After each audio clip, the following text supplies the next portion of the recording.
1 Timothy 4 verses 10 to 16. 1 Timothy chapter 4 verses 10 to 16. Diyan na po tayo. Okay. Basahin po natin ang salita. Ako po sa verse 10, kayo po sa verse 11. May kikita po tayo sa verse 16. For therefore we both labor and suffer reproach, because we trust in the living God, who is the Savior of all men, especially of those that believe. Let no man despise thy youth, but be thou an example of the believers, in word, in conversation, in charity, in spirit, in faith, in purity.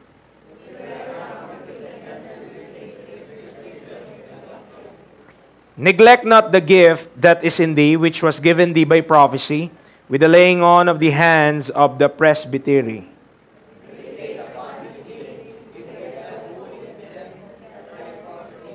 Sabay-sabay po tayo, verse 16. Take heed unto thyself and unto the doctrine. Continue in them, for in doing this thou shalt both save thyself and them that hear thee. Let us pray. Our gracious and Heavenly Father, thank you so much for this time. Salamat po sa pagkakataon muli na maipangaral po, mai-declare, mai-preach ang iyong salita. I pray for the people of this congregation and as well as those who are visiting and our guests, na nawa po, they will receive understanding from the Holy Spirit upon the words na mapag-uusapan po namin ngayon. If they have not yet trusted in Christ alone, I pray and we pray in Christ's stead na sila po ay ma-reconcile. Thank you so much for this opportunity, and I pray for both salvation and edification. Edification for the saints, salvation for those who have not yet trusted in Christ. Salamat po, in Christ's name we pray. Amen. And amen. So I acknowledge na last week I have not given the title of this message, but this is also a continuation of the same. So we're dealing with 1 Timothy chapter 4, 10 to 16, and I entitled that Command and Teach.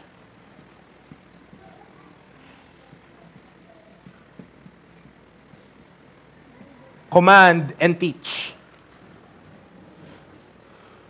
Now, in verse number 16, may kita po natin dito, yung sinabi ni Apostle Paul, the Apostle of the Gentiles, the Apostle of Grace, if I might say that. Ang sabi niya kay Timothy, which is a faithful minister of the Lord, na siya po ang nag-train, siya po ang nagturo. Ang sabi niya, take heed unto thyself and unto the doctrine. Continue in them. For in doing this, thou shalt both save thyself and them that hear thee. Alam niyo po, mga kaibigan, mga kapatid, doctrine is very, very important. Doctrine is very, very important. Alam natin yung talata that we are aware and familiar. Sabi ng 2 Timothy 3:16, all Scripture is given by inspiration of God and is profitable for doctrine, for reproof, for correction, for instruction in righteousness. You see, the primary reason and the primary benefit ng salita po ng Diyos and profit, ito pong Word of God na pinag-aaralan natin, the primary profit of these things is for doctrine. Nakasunod po tayo? That's the primary profit. Now, preacher, hindi po ba ang mas mahalaga ay yung ina-apply natin sa buhay natin o yung mga bagay na practical, na in our day-to-day living, yun po ay ating na-follow or nasusunod? Mga kapatid, if we will live in godliness as we are studying the Word of God, kung tayo po ay mag-aaral ng Biblia and we desire to live godly in Christ Jesus, you cannot do so without understanding doctrine. You cannot live godly in Christ Jesus without understanding doctrine, mga kaibigan, mga kapatid. Doctrine is crucial. Doctrine is important. Doctrine is paramount. Okay? So, dito po, sa ating text, may kita natin yung sinabi ni Apostle Paul kay Timothy na mag-ingat ka. Take heed unto thyself and unto the doctrine. Continue in them. For in doing this, thou shalt both save thyself and them that hear thee. And let me say this, doctrine has serious implications sa buhay ng isang tao. Ano ibig sabihin nun? when a person believe on something, he will live according to that belief. Kung naniniwala ka na, ito po hindi sa pag-aano, kung naniniwala ka na nakakatanggal ng kuto ang paliligo, maliligo ka araw-araw. Pero kung hindi ka naniniwala doon, that explains. Amen? So, if you believe on something, kung naniniwala tayo sa isang bagay, if we believe on something, we will act upon that belief. Okay? Tama po ba? Nakasunod po ba tayo? We act because we believe on some things. Why do you always go to work? Why do you always wake up early in the morning and do your chores? Because you believe that is important. Hindi mo man yun nasasabi on a day-to-day basis, but that is in your mind and that is in your body na habit na siya, routine na siya. Kasi naniniwala ka, tama yun. At yun yung dapat mong gawin. That's why you are continuing in doing so.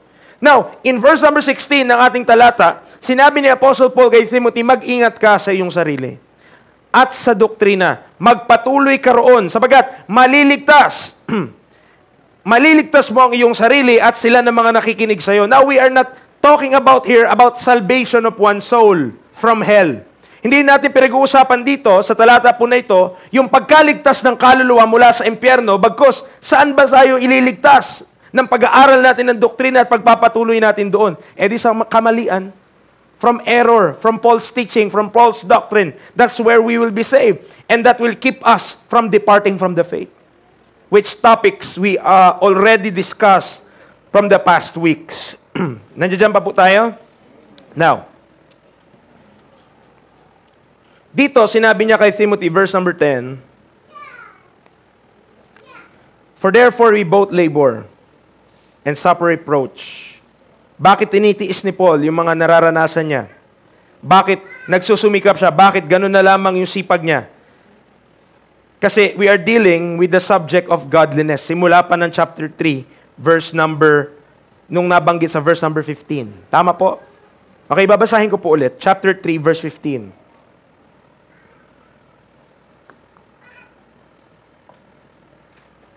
But if I tarry long, that thou mayest know how thou oughtest to behave thyself in the house of God, which is the church of the living God, the pillar and ground of the truth. And without controversy, great is the mystery of godliness.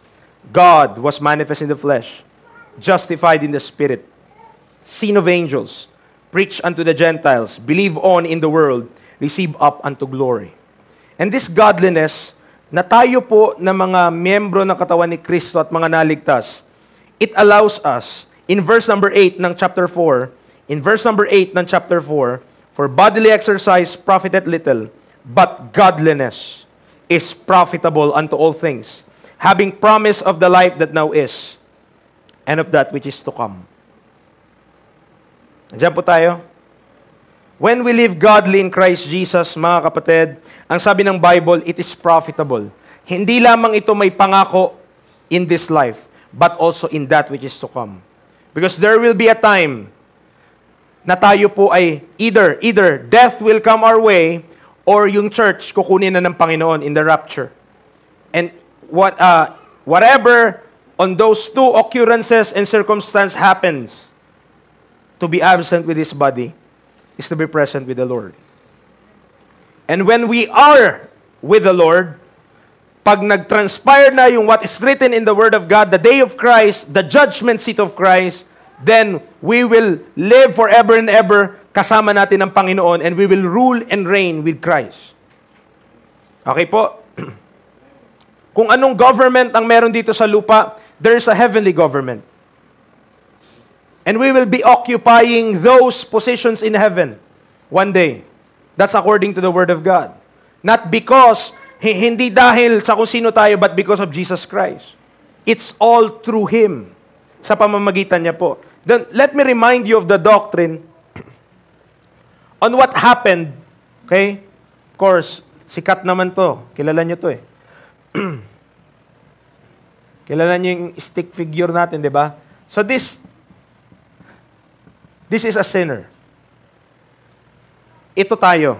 We are a sinner before a holy God. According to Romans chapter 1, we deserve the wrath of God.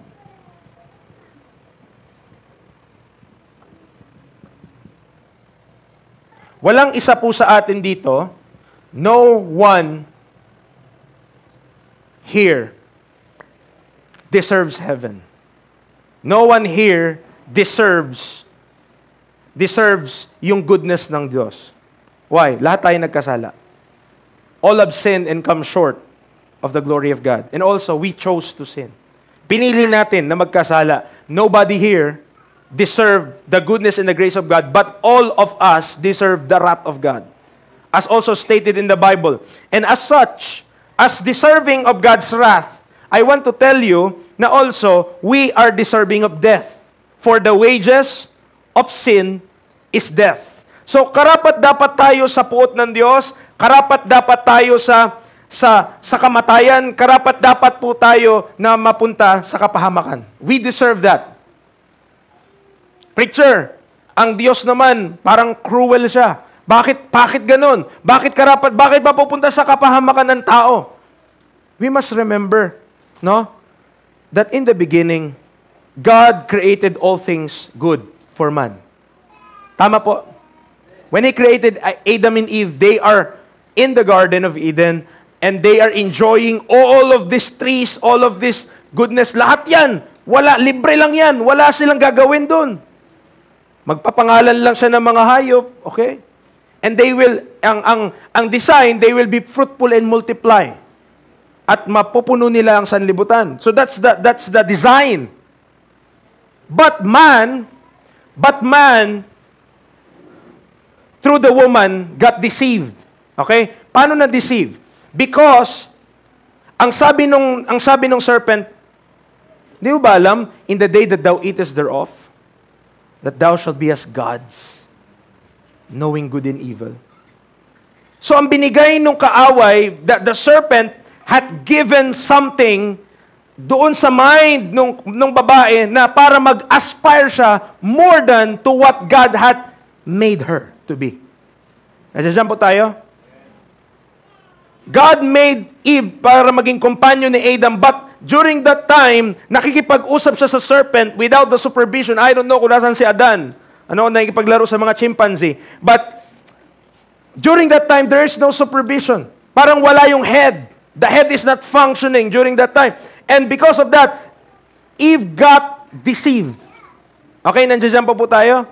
Eve got deceived. And during that process, ang kanyang mind na corrupt. Yun yung sinasabi ni Paul na, lest your mind should be corrupted from the simplicity that is in Christ. So, nakorrupt yung mind ni Eve at sinabi sa kanya, ye shall be as gods, knowing good and evil. Ang sabi ni Eve, okay yun ah. Ang ginawa ng kaaway, he fed the woman with a lie. That the life that God gave her is not enough. That the life that God gave her is not sufficient. That the life that God gave her will not give her ultimate fulfillment. So ano nangyari? Nag-desire siya above what is given her. Tama po ba? Kasi merong lie na pinropagate si Satan. Sabi niya, ye shall be as gods, knowing good and evil. And because of that deception, ang lalaki, siyempre ayaw niyang mawala yung kanyang wife. Kinain niya rin yung bunga. He did so. Kinain niya. And both, lahat na, mankind is now under sin. Because of that disobedience. Nandiyan po tayo? That disobedience, in our estimation, in our judgment, that disobedience might be so small. Kumain lang naman ng bunga eh. Tama? They just ate this fruit of the knowledge of good and evil. What's the big deal? At mga kaibigan, mga kapatid, in the sight of God, it's a big deal. Dahil from all the goodness of God, at lahat ng pwedeng kainin, pwede nilang, sabihin natin, they could enjoy these things that God had given. Nasa kanila lang po yung earth, mga kapatid. They could enjoy everything, but only one thing hindi pinapakain. Only one thing is withheld, and that is the fruit of the knowledge of good and evil. And they desired, or Eve desired that fruit. And what's the result? Sin entered into this world. Tama? pumasok po yung kasalanan sa sanlibutan. And therefore, since that time, lahat na mga pinanganak, born of Adam, ibig sabihin, galing sa lipi ni Adan, all under sin deserve the wrath of God. Nakasunod po tayo? All men deserve the wrath of God. For by one man, sin entered into the world. So gusto ko maintindihan natin that if you're listening to this, kung ikaw ay nakikinig dito sa bagay na ito, walang sino man sa atin dito, nandito sa church or dito sa lugar na ito, no one is exempted from that wrath. Okay? No one is exempted from that wrath. And what you need to do is to confront. Paano ako makaka-escape? How should I escape this wrath of God? How could I, a sinner, escape from this wrath? Paano ko matatakasan ito? Now, having heard of the bad news, syempre bad news yan. Diba? This is a bad news to man. But you know, Satan is so crafty, Satan is so wise, Satan is so skillful, nang ginagawa niya sa tao, even until this point, is blinding the minds of them which believe not, and causing men to think nothing more of their own life, and they can see what's ahead. Hindi nila nakikita that there is a condemnation coming, that there is a wrath of God coming, that there is a danger ahead. Ano yung minsan, pag magdadrive ka, tapos di mo alam bangin na yung kasunod. Ang saya-saya pa ng drive mo, tapos bangin na pala eh. Di ba? And Satan wants men blinded to the truth. Nang isipin lang natin what's here and here. And we don't see far ahead. And we don't see inside of us that we have a soul, and this soul will face judgment one day. Nahaharap tayo sa puot at on judgment of God. So that's the bad news, mga kapatid. Now, praise be to God, another stickman.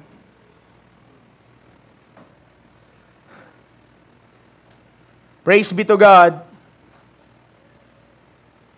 Alam mo yun sa sa Facebook, sa emoji, di ba?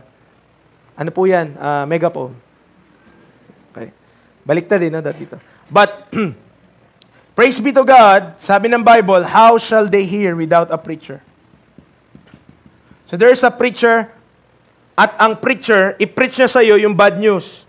Ipakita niya sa iyo that there is this wrath, but at the same time, having shown you na ikaw ay isang makasalanan, He will also declare to you the good news. If He showed you the bad news, He must show you the good news. So here's the good news.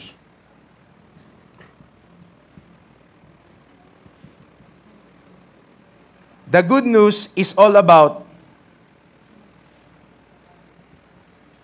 Christ's death,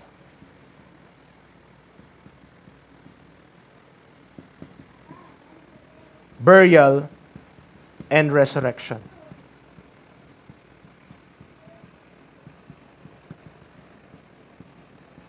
Kayo po ba ay naniniwala na si Kristo ay namatay? Kayo po ba ay naniniwala si Kristo ay nilibing? But do you believe that He rose from the dead? Hindi po siya nanatili sa libingan. Christ did not stay in the grave. He did not stay in the tomb. Actually, after 3 days, there, He rose from the grave. At ito po yung good news na dala-dala ng isang preacher. That preacher must preach the good news of Jesus Christ. That Jesus Christ died. Why did He die? Ang kabayaran ng kasalanan ay kamatayan. The wages of sin is death. That's why Christ's death equals dying for our sins. Okay? Death for our sins.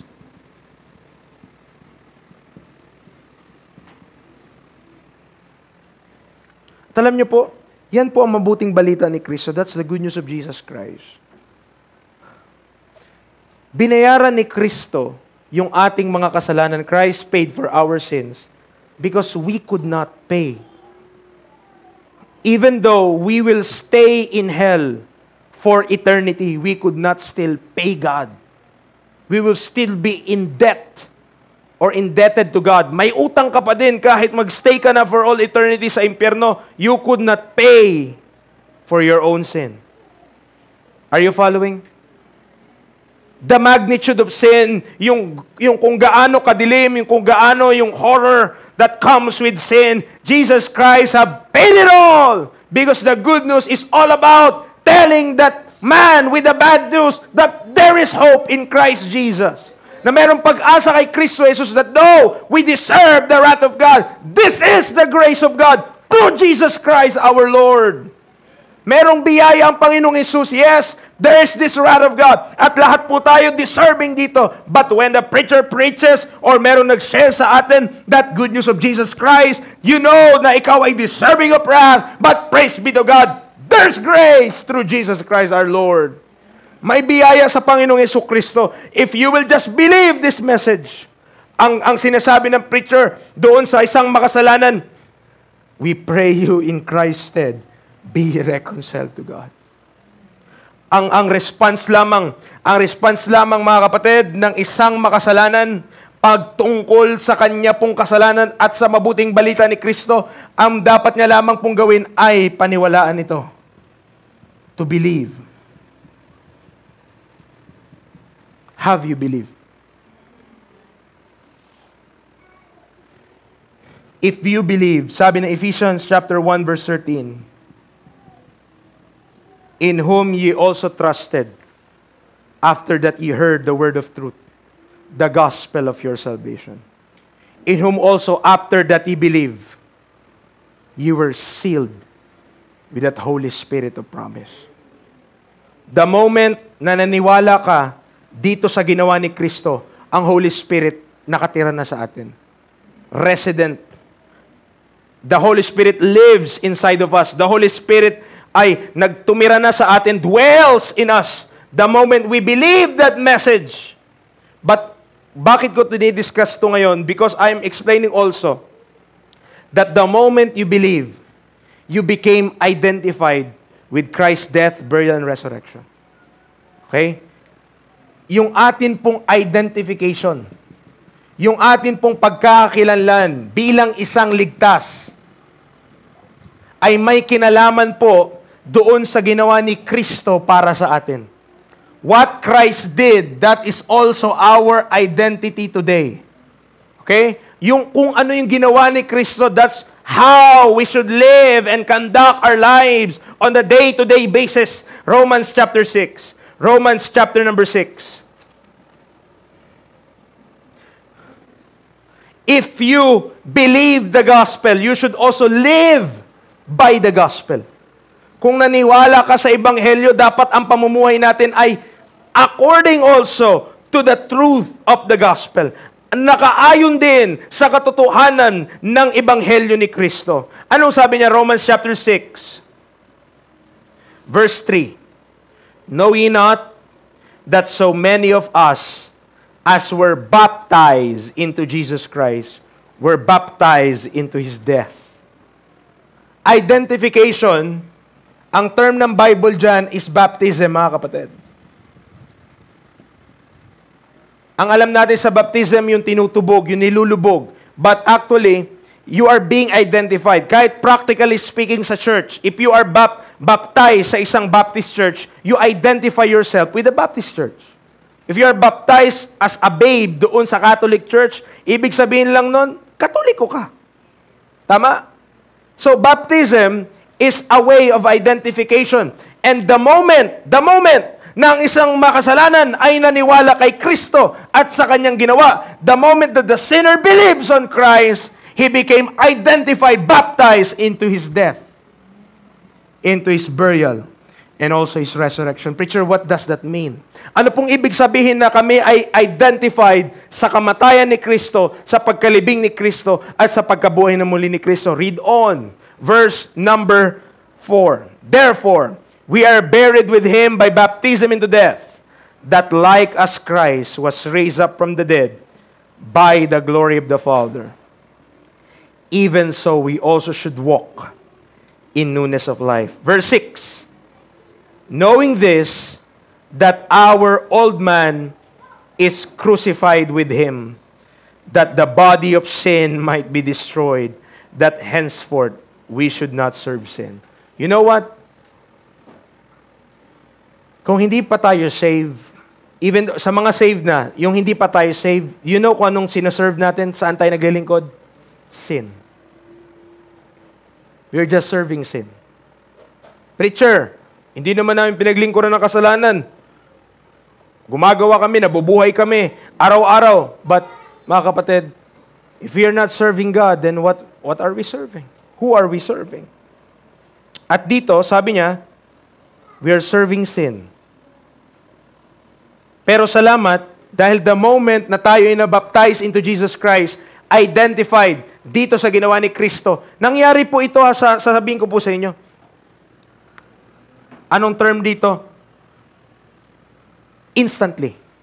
Okay? It happened instantly. The moment you believe, hindi porket hindi mo alam ang isang bagay, hindi na siya nangyari. Tama po ba?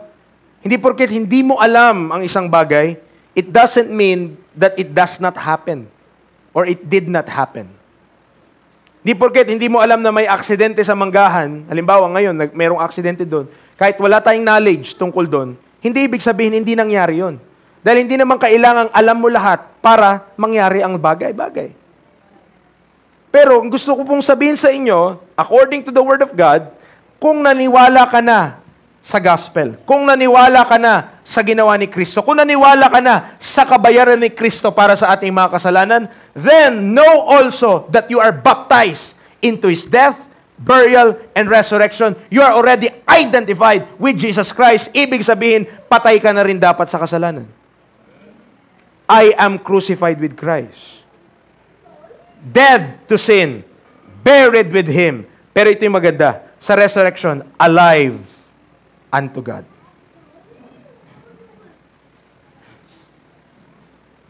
Do you know what? Pag hindi pa tayo saved, pag di pa tayo ligtas, we cannot please God. For they that are in the flesh cannot please God. Kahit anong service mo, kahit anong paglilingkod mo, kahit anong sacrifices mo, whatever you are doing for the cause of Christ or for God Himself, if you're not saved, is not acceptable in the sight of God. Hindi po katanggap-tanggap. Why? Dahil ang acceptance ng Diyos, please listen to this, and I hope you will realize and understand, God's acceptance is always through Jesus Christ alone. Kung ibabypass mo si Kristo, ikaw na makasalanan, maglilingkod ka sa Diyos, tayo na makasalanan, paglilingkuran ko ang Diyos, didirekta ako sa Kanya, nang hindi ako dadaan kay Kristo, binabypass ko yung authority ni Kristo. And I could not go to God. I could not go straight to Him. I must come to Christ first.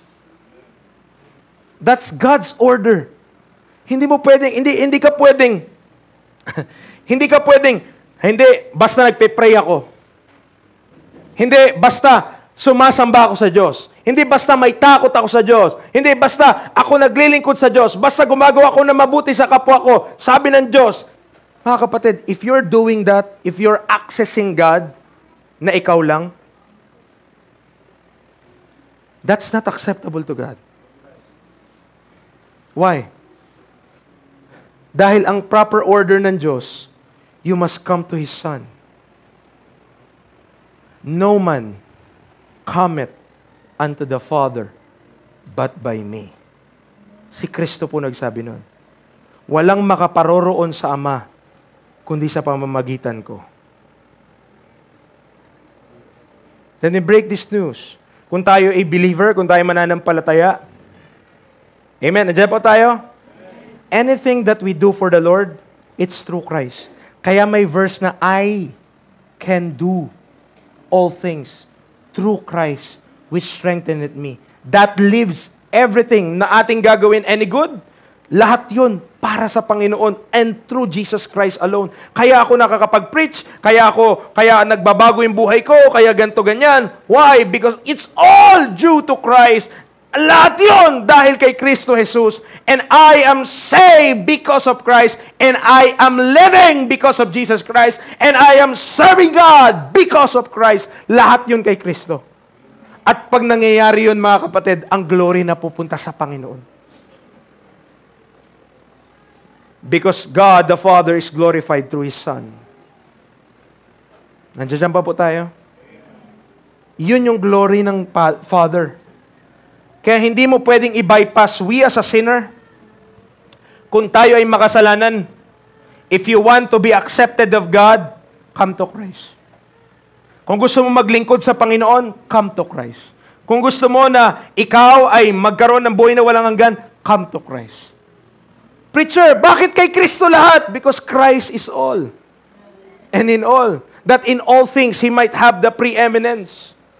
Hindi pa pwede na tayo po ay maglilingkod sa Panginoon by ourselves. Anong access mo sa Father? Makasalanan ka. Amen. I am a sinner, deserving the wrath of God. Yung may galit sa'yo, tama, di po ba? Kapag tayo ay may kaaway, I hope wala, no? Pero kung may kaaway ka, ikaw pa mismo may makikipag-usap sa kaaway mo o meron minsan tagapamagitan? Tama? Merong mediator. Kung sa korte nga, halimbawa may naghablahan, merong nagkaso, merong pumunta sa court, sabi niya, ito yung mga kaso ko sa tao na yan. Pag nasa korte na, may mediation pa rin eh. May pumapamagitan pa rin sa kanila. Hindi pwedeng sila lang mag-usap at baka magpatayan pa sila. Amen. Sinner tayo. Tama. Makasalanan tayo. Tapos a-accessin mo yung Holy God. Patay ka dun. Kaya ang tanging paraan lang para ma-access ng isang makasalanan ang Diyos, it's through Jesus Christ. Sa pamamagitan lang ni Kristo. Why? Dahil si Kristo, yung barrier. Ano bang naghihiwalay sa tao at sa Diyos? Ano bang naghihiwalay sa Diyos na banal at sa tao? Kasalanan po eh. Nasa gitna kasalanan, kaya hindi makaangat-angat ang tao at hindi rin maabot-abot ng Diyos yung tao. Why? Especially Gentiles, mga kapatid. Why? Dahil mga makasalanan nga. But Jesus Christ took it upon Himself. Nung si Kristo ay bumaba dito sa lupa, naging tao po siya, mga kapatid. Jesus Christ took our sins. Ang sabi ng Bible, He became sin for us, who knew no sin, that we might be made the righteousness of God in Him. Kaibigan, paano ka na-save? Are you saved? Anong means mo ng kaligtasan? Is it by Jesus Christ? Or is it by what you do? Or what you did? Or meron ka bang interest o meron ka bang, have you given some thought to your soul kung saan mapupunta ito if ever death will come our way? Have you ever thought of that? Have you ever think kung saan mapupunta yung ating kaluluwa, kung saan mag-spend ng eternity yung ating soul? I pray, ito po ang aming panawagan, ito po ang aming calling, ito po ang saan po kami tinawag ng Panginoon. The preacher is just a bearer of that good news of Jesus Christ, that He is telling men, please, please, be reconciled to God. Makipagkasundo na tayo sa Diyos, and there's no reconciliation outside of Christ. If you will not come to Christ, you will not be saved. Hindi tayo maliligtas. Kahit anong gawin natin, kahit sino pa tayo, kahit tayo pang pinakamayaman, pinakamagaling, pinakamatalino, if we will not come to Jesus Christ, we will not be saved. Preacher, para namang ang foolish niyan. Ito lang talaga ang way ng Diyos para maligtas. Parang napakaano naman yan. Foolish naman yung ganyang thought. Yes, because the foolishness of preaching to them that perish. Tama? Foolishness ito. But unto us which are saved, it is the power of God.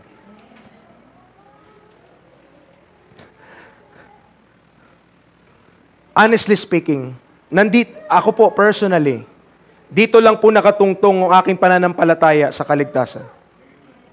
That's why if this fails, I don't have any ground to stand on. Kung hindi ito ang katotohanan, mga kapatid, okay lang. Bakit? Ilang beses ko na rin naman tinanggap si Kristo. Ligtas pa rin ako kung gano'n naman. But, if this is the truth, mga kapatid, listen. If this is the truth, then other ways are not the right way.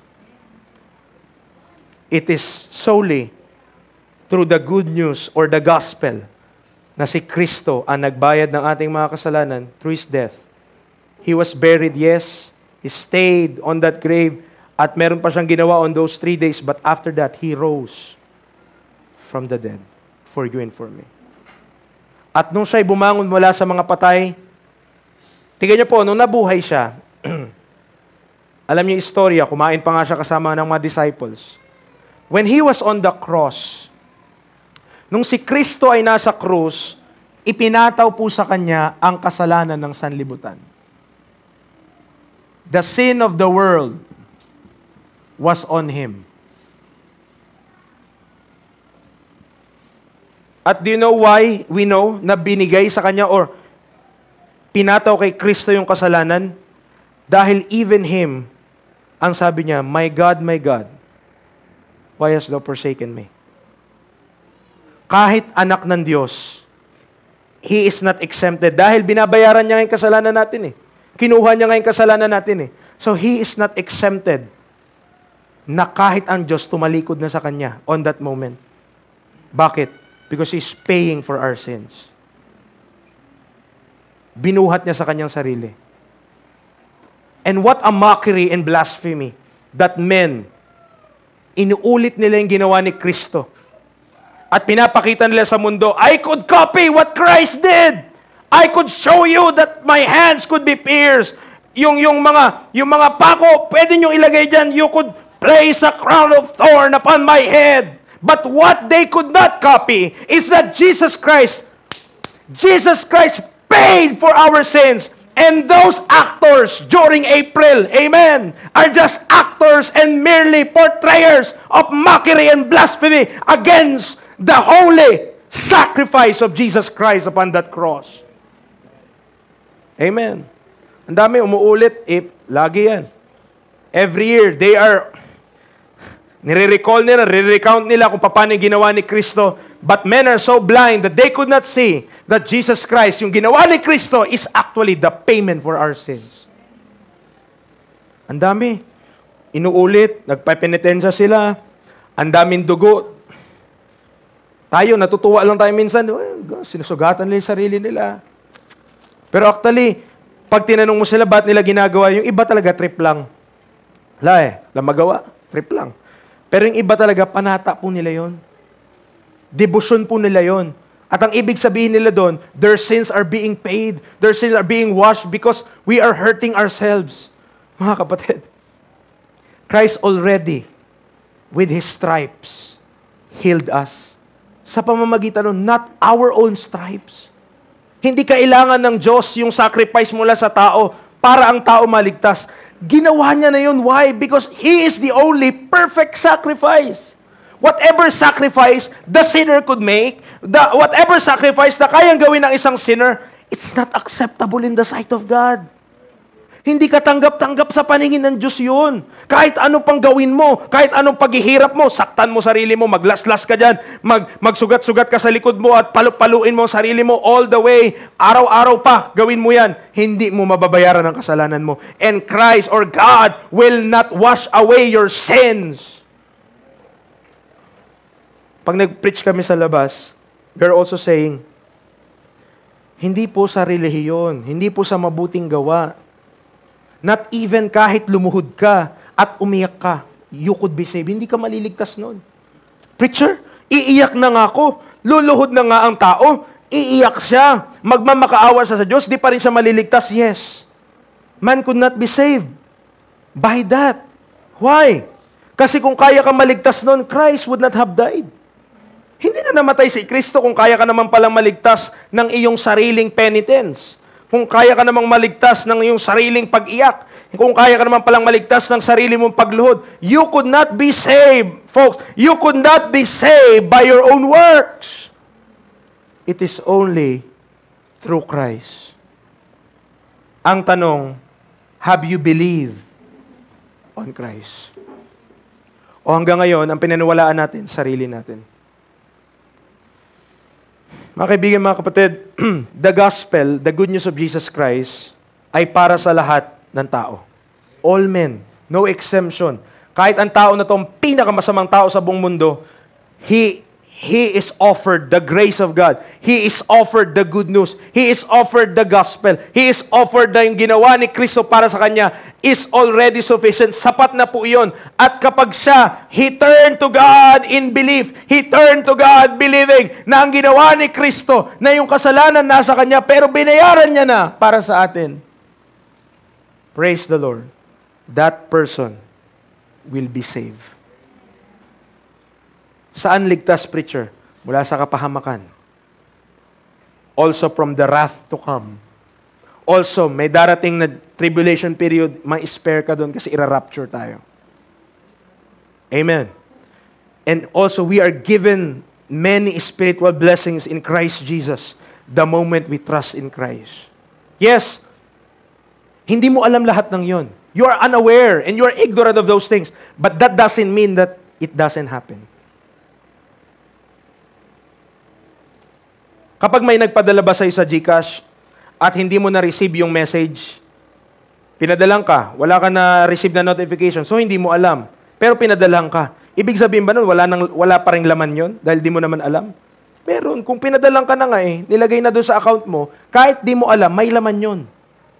At marami mga Kristiyano, we are unaware of the blessings of God in us through Christ dahil hindi po natin na-study ang Bible. But I am telling you, if you already believe on Christ, I hope you do. If you already did trust in Christ, you're identified with Christ. We are dead with Him, buried with Him, and we're alive unto God. Nakikita niyo po? This very doctrine, pakinggan niyo po ha, this very doctrine, ito yung pamamaraan paano dapat tayo mabuhay sa Panginoon. This is how. Ha? Paano yung preacher? Gospel yan Si Kristo nagbayad ng kasalanan ko. Alam ko yan, gospel yan. Paano yan yung mabubuhay? Yan din ang way kung paano mabuhay ang isang Kristiyano. Kaya nasabi ni Paul, I am crucified with Christ.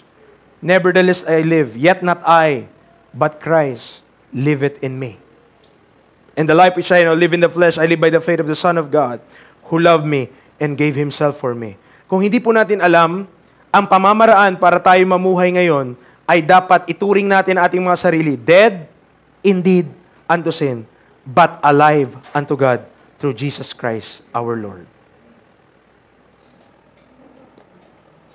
Preacher, tao lang ako. Yes, I know that. Preacher, we are still in the flesh. Yes, I know that. But have you tried to live? Nakita niyo po yung kinanta nila Jaya kanina? Yung have you died? This is that doctrine. Have you died? Have you signed the warrant for your own execution? Have you come to the end of self and all your resolution? If we finally fail in trying, we can find success in dying. Have you died that you might live in Christ anew? Doktrina po ang gospel. It's not just for us to be saved, but for us to live. Hindi lamang siya para tayo ay maligtas. But actually, the gospel brings with it the method by which tayo ay mabubuhay sa panahon ngayon. Kung tayo ay naligtas sa pamamagitan ng ebanghelyo, and we, amen, sinong saved? Wala nang ligtas. Sino po sa inyo ang ligtas? Oh, amen. If you are saved, ang way para tayo mamuhay ngayon is also by the death, burial, and resurrection of Jesus Christ. Amen. Nandiyan pa po tayo? Now, balik tayo sa 1 Timothy. Walang problema po tayong i-discuss. Kasi ang gospel, mga kapatid, ang Ebanghelyo, the more that we appreciate the gospel, the more that we understand yung goodness ng Panginoon sa atin, the more na tayo po ay magkakaroon din ng power to live for Him. Na no longer, pag naintindihan mo ito, pag naintindihan natin ito mga kapatid, ito ang understanding dyan, hindi na dapat ako mamuhay para sa sarili ko. I should not live for myself alone, but unto Him which died and rose again for me. Amen. Para saan po tayo nabubuhay? To whom are we living? To whom are we, doing our life, conducting our lives every day? Para saan? Walang mali that we are living for our family. Dahil tinawag tayo para doon, and it is our responsibility to live for our family. Para magsumikap, para i-raise ang family, walang problema po dyan. That's a noble act and that's consistent sa godliness. Amen. But primarily speaking, ang ating buhay ngayon, binili na ng Diyos. Tinubos nga, redeem. Kasi nakasanla ka sa kasalanan, na-save ka ngayon. Ibig sabihin, binili ka ng Diyos. Pinurchase ka niya with His own blood. And that's a precious kung commodity yun. That's the most precious commodity. Dahil, binili ka niya eh. So, kung binili tayo, kung tinubos tayo, kanino na tayo? Kung bumili ka sa tindahan, pagmamayari yun ni Aling Puring. So si Aling Puring, meron siyang mansanas, meron siyang saging, meron siyang conditioner, meron siyang shampoo. Pagmamayari ni Aling Puring yun, nagbayad ka ng 10 piso para bilhin yung conditioner. Kanino na yun? Di sa bumili. Hindi na yung kay Aling Puring kasi naibayad na kay Aling Puring yung 10 piso. Tama? Dati, sa kasalanan tayo, binili tayo ng Diyos sa pamamagitan ng dugo ni Kristo. Kanino na tayo? Di sa Diyos. Amen. Now, we are purchased with God through Jesus Christ. Then, therefore, ang ating buhay para na dapat sa Panginoon. Now, dito sa ating text, mga kapatid, binigay ko lamang po ito kasi this is the foundation sa ating pamumuhay and even the foundation of our faith. Pundasyon ng pananampalataya na maintindihan na tayo naligtas through Christ. And our standing is also through Christ. And our benefits are also through Christ. Kay Kristo lahat eh. In whom are hid all the treasure of wisdom and knowledge. Now in 1 Timothy chapter 4, nagwo-work yung doktrina, nagwo-work yung salita ng Diyos, nagwo-work yung mga natututunan. That's why in verse number 10, ito yung magiging effect sa buhay ng isang tao. If he will understand the doctrine, if he will understand yung kung ano yung mga natututunan niya sa salita ng Diyos, for therefore, we both labor and suffer reproach because we trust in the living God who is the Savior of all men, especially of those that believe. Yung palang verse 10, proof na eh. Proof na si Kristo ay Diyos. Tama? Sino tagapagligtas mo? Sino tagapagligtas po natin? Sabi niya, yung living God who is the Savior of all men. So, who is Christ? He's God. Amen. Christ is God. And therefore, tayo po ay namumuhay, tayo po ay nagle-labor, tayo po ay nagka-suffer reproach, pag tayo ay namuhay in godliness, dahil tayo ay nagtitiwala sa buhay na Diyos, na tagapagligtas ng lahat ng tao, especially of those that believe. So, Romans 12, 1 and 2, again, this is a familiar passage. Pero bumabalik tayo dito because this is essential sa ating pang-unawa. This is essential even to our Christian life and to our Christian walk.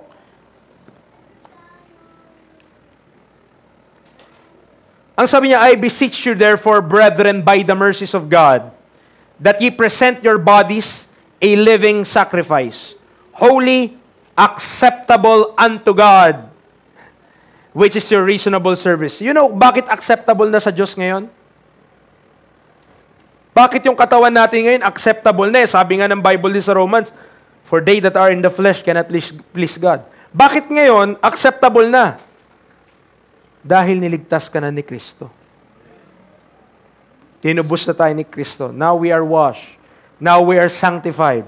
Now we are redeemed. Now we are bought. Now we are in Christ Jesus. Kaya tayo ngayon, acceptable na yung ating paghahain ng ating katawan sa Diyos, napiplease na natin siya. Kasi kagaya ni Kristo, namatay na tayo sa ating mga sariling kasalanan. We should die, or should have died, and understand that we are dead to our sins. At tayo ngayon, buhay na para sa Panginoon. Alive unto God. At sabi niya sa verse number 2, and be not conformed to this world, but be transformed by the renewing of your mind, that ye may prove what is that good and acceptable and perfect will of God. How could you prove what is the will of God? Renewing of the mind. Nandiyan pa po tayo? By the renewing of the mind. At paano nangyayari yung renewing of the mind? Pag-aaral pa rin po ng salita ng Diyos. Constant feeding of the Word of God. Matututunan natin, mag-aral natin, maintindihan natin, magle-labor tayo in Word and in doctrine. We will understand the Scripture. We will read the Scripture and we will realize kung ano yung mga bagay na nakasaad po dito, that this is indeed for our benefit, at kung paano tayo mabubuhay on our day-to-day lives. Sapat po ang biyaya ng Diyos para iligtas tayo, i-sustain tayo, paano tayo mamuhay, and even sa dulo ng ating takbuhin, ang biyaya ng Diyos sapat. The grace of God is sufficient in every facets, in every area, in every situation, in every circumstances. The grace of God is sufficient. Kung ang Diyos nga nung hindi pa tayo ligtas, gracious na siya sa atin eh. Tama? Kung hindi gracious ang Diyos, sipin mo, wala na tayong hangin. Kung hindi gracious ang Diyos, sipin mo, wala ka nakakain. But God is gracious. Amen. Kahit di ka paligtas, God is already gracious. What if maligtas ka pa? Mas lalo mong maranasan ang biyaya ng Diyos. For therefore we both labor and suffer reproach, because we trust in the living God, who is the Savior of all men, especially of those that believe. Preacher, bakit ganyan ka magturo? Verse 11, these things command and teach. These things command and teach. Punta muna tayo ng 1 Corinthians 4. 1 Corinthians chapter 4.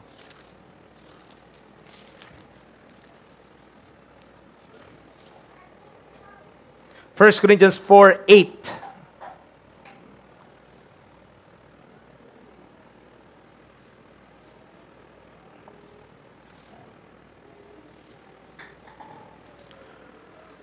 The Apostle Paul is correcting the Corinthians. Tinatama niya sila sa kanilang pag-iisip, sa kanilang pamumuhay, sa kanilang mga ginagawa. Bakit po? Sabi niya, verse number 8, now ye are full. Now ye are rich. Ye have reigned as kings without us.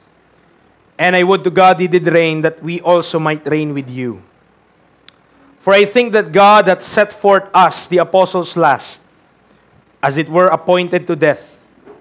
For we are made a spectacle unto the world, and to angels, and to men.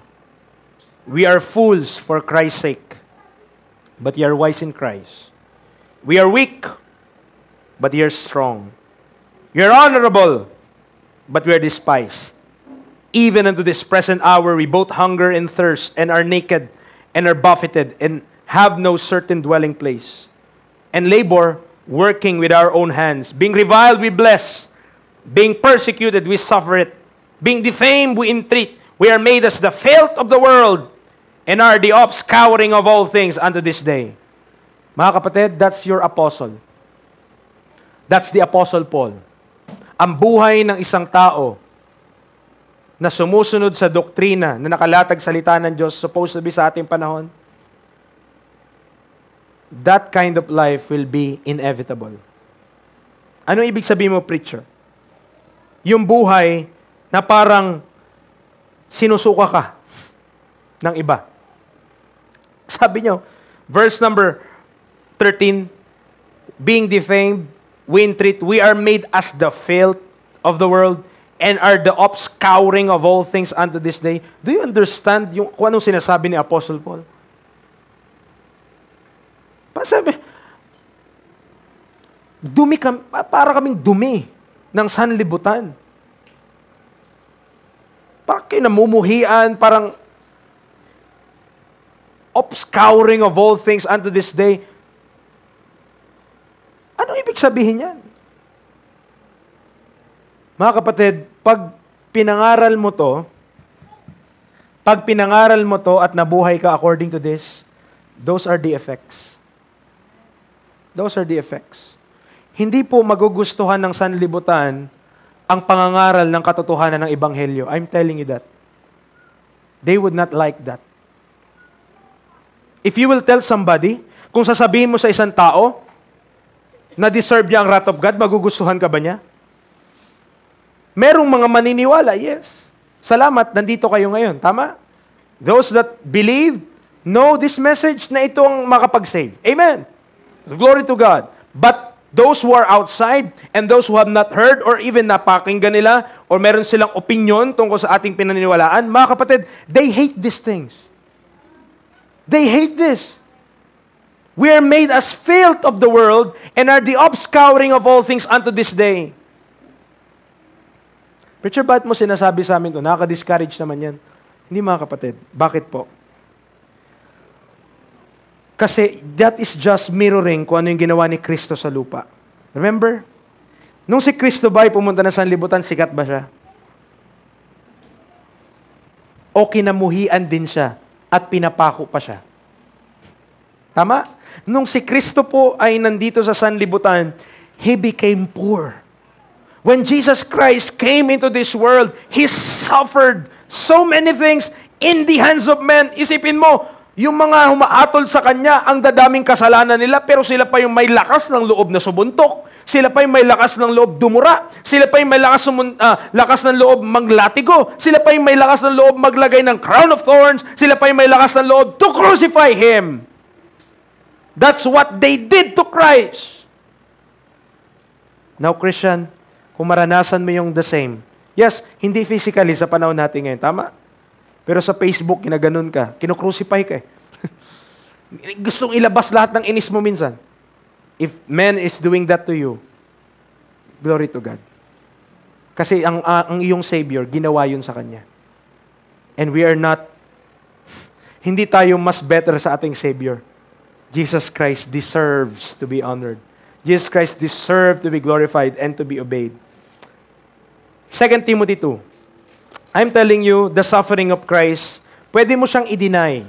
Pwede mo sabihin kapag naranasan mo na siya, kapag pinipersecute ka tungkol sa iyong pananampalataya, kapag ikaw ay merong mga hindi kaparehas ng iyong pinaniwalaan, ito, sinasabi mo lang, sinishare mo lang, simple lang naman sinasabi mo, binabahagi mo lang kung paano sila maliligtas, ma-offend sila. Listen, 2 Timothy 2. 2 Timothy 2:11 to 13. Ano sabi ng Bible? It is a faithful saying. For if we be dead with Him, nakita niyo yung doktrina?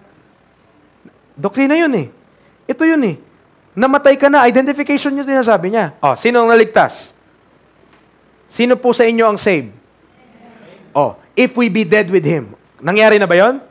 The moment you believe, you are already dead with Christ. Identified ka na. So sinasabi niya lang, it is a faithful saying. Kung ikaw ay namatay ng kasama ni Kristo, we shall also live with Him. That's the doctrine. Pero tignan niyo yung verse 12. If we suffer, we shall also reign with Him. If we deny Him, He also will deny us. Paano ko i-deny si Kristo? If we believe not, yet He abideth faithful, He cannot deny Himself. Listen, our salvation, the moment we trusted in Christ, is already permanent. Ibig sabihin, kapag ang tao naniwala sa ginawa ni Kristo, ang kaligtasan na matanggap niya buhay na walang hanggan, hindi na po nababawi. Parang hindi kayo masaya. Gusto niyo ba nababawi? Pag naniwala ka dito sa gospel na to, yung benefit niya permanent na. You are sealed, you are saved, you are sanctified, you are redeemed. Amen. Lahat, ligtas ka na. Ibig sabihin, when you go on to your life, you have this thought and you have this hope na one day you will see the Lord. You are no longer fearing death. You are no longer fearing hell. You are no longer fearing condemnation. Bakit? Kasi ligtas ka na eh. Ayun yung term natin na ligtas na ako, saved na ako. Yun. Kaya mo nasasabi, I'm saved. I'm a believer. Okay. Tama? Nasundan po natin? When we believe that message, it's already permanent. What? But, listen.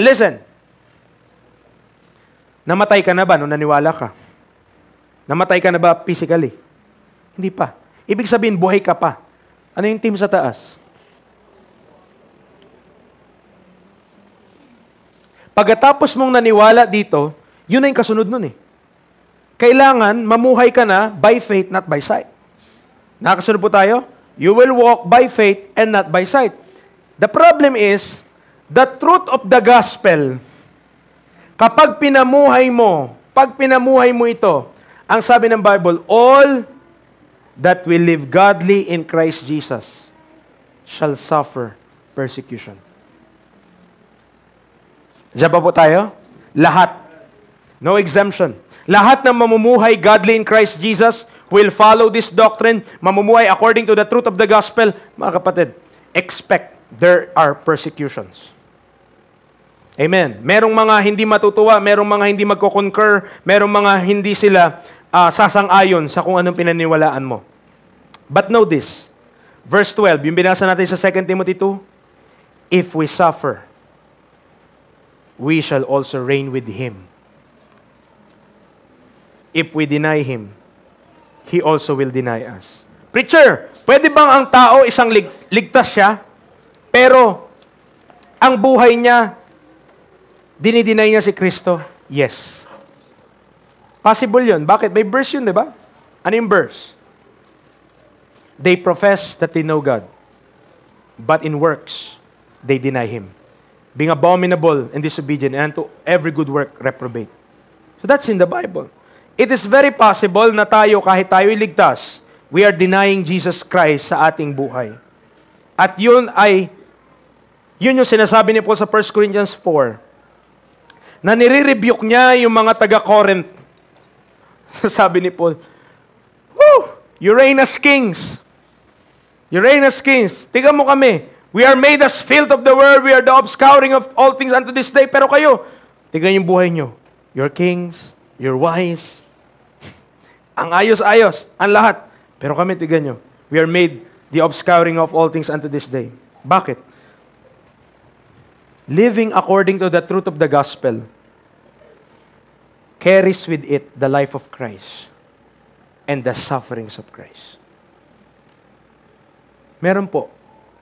Kaya nga sabi niya, if we suffer, we shall also reign with Him. Pero mga kapatid, as a comfort, listen, okay lang yung sufferings na yun. Why? Kasi nag-glorify ang Diyos. That when I am suffering, that when I am persecuted, that when I am receiving backlash doon sa pinaniwalaan nating doktrina, mga kapatid, salamat sa Panginoon because I am becoming a partaker of what Christ did. Kaya, yung glory sa Panginoon lang po. So kung tayo man, hindi nila paniwalaan, ayaw nila, sinusukan nila kung ano yung mga pinagsasabi natin, mga kapatid, alam mo yung doktrina eh. Alam mo na ito, may tinuro ba tayo dyan na works?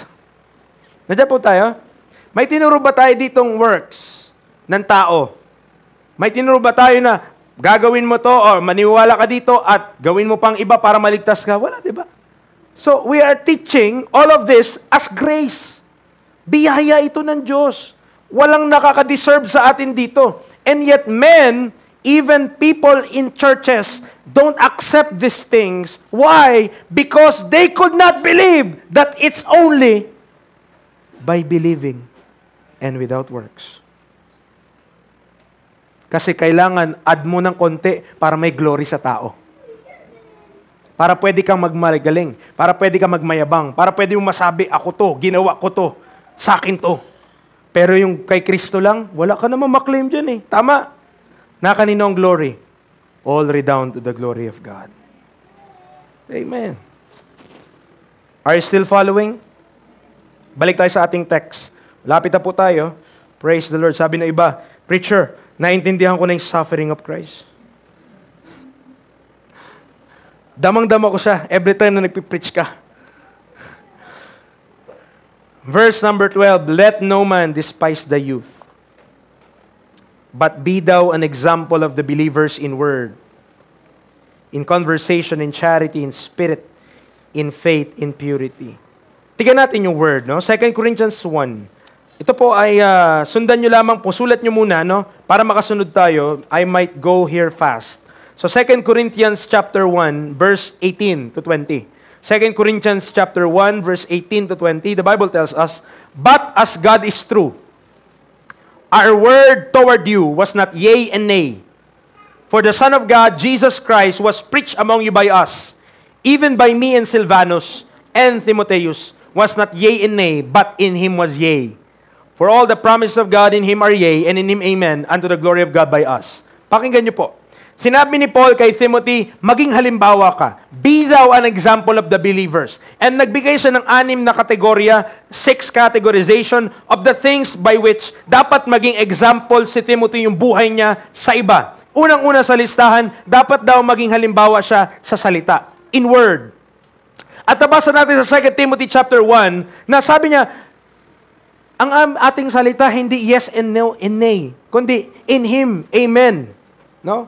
Anong ibig sabihin lamang po, anong gusto ko pong iparating sa atin mga kapatid? Brethren, ang ating salita po napakahalaga. Andiyan po tayo. What we have promised, what we have said, kung ito ay hindi naman masama at di naman nagkakasala tayo sa mga ano na yan, kung anong ating speech dapat gawin natin. Amen. Kasi nandyan yung trust eh. Kung ano yung sinabi mo, yan dapat ay ginagawa natin. Amen. And dapat wala na dapat sa ating speech, wala na dapat sa ating dila ang lie. Even white lies, remove out of thy mouth. Amen. We must be honest sa lahat ng ating sinasabi. We must be trustworthy sa ating mga words. Huwag tayong magsisinungaling kahit napakaliit na kasinungalingan lang. Amen. Preacher, magbigay ka ng halimbawa ng mga maliit na kasinungalingan lang. On the way na ako. On the way? Anong ibig sabihin mo? Hindi mo kasi nilina, on the way sa CR. Di ba pala paalis? Amen. So, even the smallest things, we must be examples in word, mga kapatid. So, hindi dapat tayo naglalay, hindi dapat namumutaw. But because Jesus Christ, never in His life, never in Jesus Christ's earthly ministry, kahit doon po, never mo siyang marinig kahit the smallest lie. During the time na napakarami mga tao, talagang dinudumog siya. Ang dami, dinudumog siya. Pagod na siya nun eh. May time na dapat na siya magpahinga. Pwede niya naman sabihin, sige, teka lang, pahinga muna ako eh. Pero hindi. He still ministers. At totoo yung mga sinasabi niya. Mga kapatid, remove out of thy mouth lying. Amen. According to the truth of the gospel. Sabi ba, yan, okay na yung preaching ni preacher eh. Gospel. Ano pa yung pagsisinungaling, oh? Yun na nga lang yung, yun na nga lang yung bisyo ko eh. So, mga kapatid, please remove out of thy mouth. Out of our mouth. Huwag tayong, kahit maliit, hindi yun according to the truth of the gospel. Amen. Huwag natin lagyan ng kahit na ganun, kasi ang nire-represent natin not ourselves only, but Jesus Christ Himself. Yung ating pamumuhay, even the tiniest bit, kahit po yung maliit na detalye ng ating buhay, si Kristo yan. So dapat hindi natin siya i-misrepresent. Pangalawa dun sa listahan ni Paul kay Timothy is conversation. And 2 Corinthians 1:12, 2 Corinthians 1:12, ang sabi niya dito, 2 Corinthians 1:12, for our rejoicing is this, the testimony of our conscience that in simplicity and godly sincerity, not with fleshly wisdom, but by the grace of God, we have had our conversation in the world, and more abundantly to your word. Yung ating pamumuhay, dapat magiging halimbawa din po tayo. Amen. Nang dapat nire-represent ng buhay natin sa pang-araw-araw, biyaya ng Diyos. Biyaya ng Diyos. Preacher, paano ka nakakapagpatuloy? Preacher, bakit parang ganito yung buhay natin? Bakit ganyan? By the grace of God. By the grace of God. Amen. Dapat tayo, yung ating pamumuhay, dapat hindi na makitaan tayo ng pagrereklamo, mga kapatid. Dapat yung murmurings, complainings, tanggalin mo yan sa katawan mo. Amen. Yung pagrereklamo, murmur, di ba? Hindi dapat yan nasa sa atin. Dapat always we are thankful, grateful, and by the grace of God, we are living. Amen. So, lahat tayo, minsan, I understand, no? Mayroong mga puyat ngayon dito. Amen. Why? Ganun ang buhay. Hindi naman palaging maaga ang uwi or ano. So it's part of life. Pero bakit ka nandito ngayon? Malakas ako Preacher, kaya ako nandito. Hindi. Because of the grace of God. Amen. Because of the grace of... Pwede mo namang tinulog na lang Tama? Pwede namang pinahinga na lang natin ba't nandito ka pa din? Dapat ang sagot mo dyan, dahil sa biyaya ng Panginoon. How could I, yung lahat ng kabutihan ng Diyos sa buhay ko, yung pagod lang, yung pagod, intindihin ko pa, ang Diyos ang buti sa buhay ko. Amen. Minsan talagang napagod lang tayo kasi nakababad tayo sa cellphone. Yun talaga yun Tama? So, bakit? Pastor, hindi po ako maka-church. Bakit naman, Brad? Ano po puyat. Talagang ang napagod ka sa pagtatrabaho, Brad. Hindi po, Pastor. Nababad po ako sa series So, yun ang masaklap. Ano po? Dapat ang ating ang dahilan or ang atin pong pamumuhay ay nagiging halimbawa po, mga kapatid, sa biyaya po ng Panginoon. 1 Corinthians 13, pangatlo is charity. 1 Corinthians 13. Okay, I want to clarify and briefly say, charity in the Bible does not mean yung pagiging kagaya ng mga namimigay ng pera o namimigay ng mga grocery, mga kapatid. Hindi yun ang charity sa Bible. Ang charity sa Bible about believers. Okay? Yung love that we are displaying also sa ibang mananampalataya. Primarily po primarily ang charity para sa believers, not unbelievers. Okay, 1 Corinthians 13, verse 4. Ano ang charity? Charity suffereth long. Oops!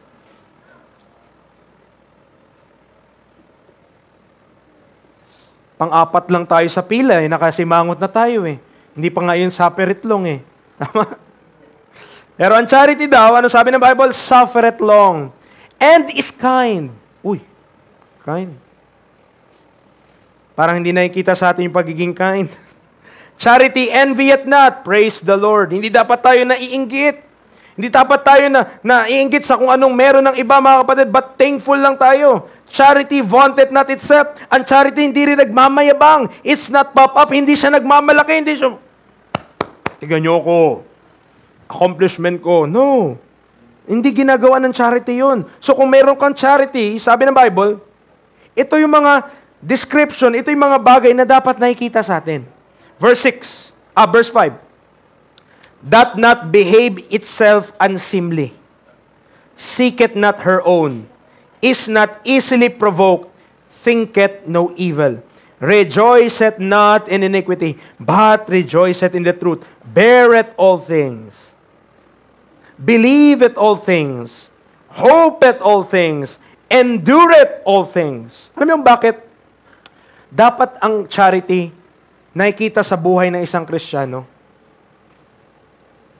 Kasi, mga kapatid, the greatest example of charity in the Bible is the Lord Jesus Christ. Remember when He is being crucified on the cross, ang prayer niya pa doon sa mga gumagawa sa Kanya nun, Father, forgive them, for they know not what they do. Bakit? Dahil Christ is thinking the long run. Yes, pinako siya ng mga tao na yun. Yes, ikinrucify siya ng mga tao na yun. But, hindi pa pwedeng masave yung mga tao na yun? Can they be saved? Can they be worshiping God the next time? Parang yung sa Bible, Yung sila Peter and John, pumunta sila sa Samaria, yung hindi i-receive yung message nila doon, sabi nila, Panginoon, magpadala ka nga ng apoy galing sa langit para mamatay na itong mga tao na to. Grabe ano. Hindi lang sila pinaniwalaan. Gusto na yung apoy ibagsak sa kanila. Pero alam niyo maganda doon sa Book of Acts, mga kapatid, nung bumalik si Philip doon, if I'm not mistaken, naniwala na yung mga taga-Samaria. Those who do not believe dati, but because yung grace ng Panginoon, yung long-suffering ng Diyos nandoon, they believe here. Yes, they deny here. Hindi sila naniwala, pero dito naniwala na sila. At mga kapatid, tinuturuan tayo ng Bible to have charity. Why? Kasi yung taong kaaway mo, hindi mo alam, ililigtas pala ng Diyos yun eh. Amen. Bear it all things. Believe it all things. Hope it all things. Endure it all things. Malay mo, ikaw pagamitin ng Panginoon para masave siya. Inaway mo na, wala na. Lahat na ng uri ng pangungutya sa katawan, binigay mo na sa Kanya. Paano mo pa mawin yun? Paano pa natin mabahaginan yun ng Ebanghelyo ni Kristo? Hindi na. Sinarado mo na yung pinto papunta sa tao na yun. Nakakasunod po tayo? Charity. Ang hirap po ano? Ang hirap ba? Yes. Sa flesh, mahirap yan. But when you learn to die to yourself and to live unto God, mga kapatid, yung mga mahirap gawin, magagawa po. Why? Kasi Christ liveth in me. Kaya kung magulat kayo, may isang young people dyan, dati pasaway, dati sumasagot sa magulang, dati paladabog, dati para reklamo, dati puro na lang sa bibig nila, lumalabas na lang, ganyan sila. Tapos biglang nagbago, biglang nagkusa, biglang naguhugas na lang, bigla, nagugulat yung nanay eh. Sinong nagdakaw? Anong nakaw? Bakit nakaw? Wala na yung mga plato eh. Hindi po hinugasan. Nandito. Amen.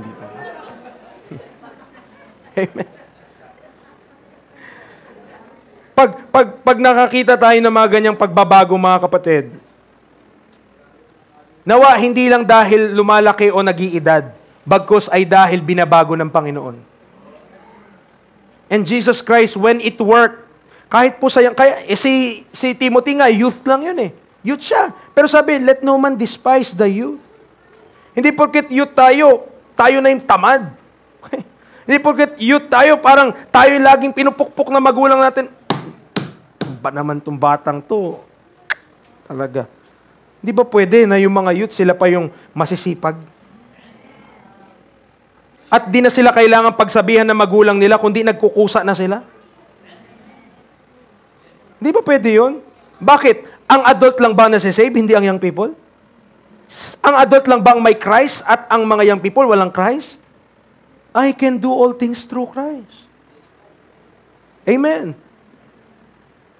Bakit ang mga young people natin ang tatamad? Ang tatamad eh. Walang magandang salita eh. Tamad talaga. Isa pang word, batugan talaga eh. Amen. Wala talagang magandang word eh. Walang adjective na maayos na masabi. Talagang alam niyo yung pag inutusan, yung mga nakasampung teka muna. Teka lang. Wait lang. Diyan na po ma. Diyan na po pa. Wait ba? Ang daming wait. Amen. So dapat, sa mga young people natin, dapat nakikita si Kristo sa atin. Paano mo mawin ang iyong parent? Paano mo mawin ang iyong kapatid kung talaga, hindi makita si Kristo sa iyo? Hindi makita si Kristo sa atin. So dapat nakikita. Amen. Dapat na ipapamalas. Dapat na ma-manifest yung buhay ni Kristo po sa atin. Malapit na po tayo in spirit. In spirit. Okay, 2 Timothy 1:7, hindi tayo binigyan ng spirit of fear, but of power, and of love, and of a sound mind. Yun dapat, yung espiritu natin. Okay, yun yung dala-dala po natin, hindi takot. Okay? In faith, in 1 Timothy 6:12, fight the good fight of faith. Lay hold on eternal life, whereunto thou art also called, and hast professed a good profession before many witnesses. Dapat mamuhay tayo sa pananampalataya and also in purity. 1 Timothy 5:22, the Bible tells us, tama ba to? 1 Timothy? Okay, tama. Lay hands suddenly on no man, neither be partaker of other men's sins, keep thyself pure. Okay, going back to our text in 1 Timothy 4, hindi na naman natin natapos. Amen. But, I believe, naging pagpapala po sa inyo. And I hope, if anyone still, hindi pa po kayo nakatitiyak, I want to tell you about the goodness of God. Kabutihan po ito ng Diyos. Lahat po tayo deserving the wrath of God. But there is a preacher, there is a minister, there is a pastor, there is a layman, there is a sister and a brother na out of God's working sa buhay niya, ibinahagi niya ang Ebanghelyo. And because of that, pinresent niya, merong wrath, but there is grace. And when you believe yung ginawa ni Kristo Jesus, you will obtain eternal life through Christ Jesus. Kailan nangyari sa buhay mo yun? When did that happen? Have it ever happened to you that you already trusted in Christ? And we hope, it is our prayer. Kapatid, this church, hindi po natin desire to have dominion over your faith, but are helpers of your joy. Kung marami tayong matulungan at maraming mga tao maligtas through this ministry, glory to God. Amen. It is not us, but Christ working in us. Christ living in us. Christ in us. And Christ in me, the hope of glory. And please know, brethren, our identification is based on what Christ did. Tayo po ay manalangin, Lord. Thank you for this opportunity to preach your word.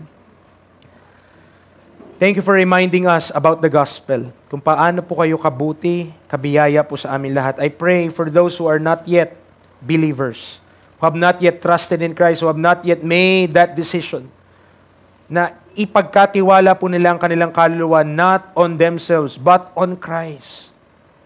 On Christ alone. We pray for their salvation. We pray also for the believer's testimony, na nawa makita po sa amin si Kristo, na hindi po pagrereklamo, na hindi po katamaran, na hindi po mga fleshly attitudes and carnal attitudes ang na-express namin. But now that we are in Christ, we are a new creature in Christ, and therefore we should live according to the truth of the gospel, that we are dead to ourselves, but alive unto God. Salamat po. I pray for this church. I pray for the growth of each member of this church. I hope na mas lalo po kami maging zealous of good works. And also, help us to face the sufferings na meron po sa buhay na ito by believing this truth. I pray na wag po kami mag-back down. I pray na wag po kami tumigil, bagkus ay maging faithful po kami and fight the good fight of faith. In Christ's name we pray. Amen and amen.